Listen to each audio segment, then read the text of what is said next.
You've got to learn to not take things unto yourself, but the Lord needs to be the place where you go, and the Lord needs to be the place that you live from. You'll be amazed what happens during the day if you let the Lord be your habitation. Let him be your habitation. You say, I'm in habitation, but by 9:15, I'm out of habitation because my boss walked in. Well, then wait till lunch and get into habitation again. You know what I mean? Get in habitation. And if things are hard, ask the Lord, how do I deal with this? How do I deal with this? How do I handle this? How do I handle an abusive boss? How do I handle a toxic environment?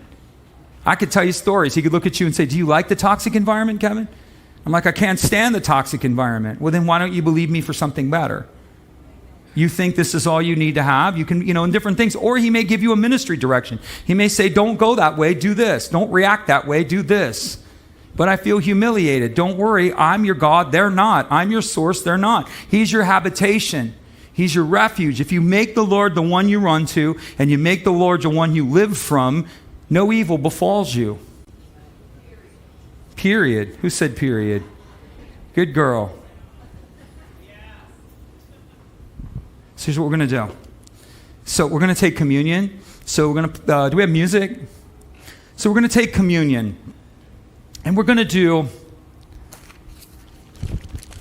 a renouncing prayer. Anybody want to do a renouncing prayer? Yes. Right. And then we're going to do I'm going to just release an impartation to you, and you're going to receive it. So this is the game.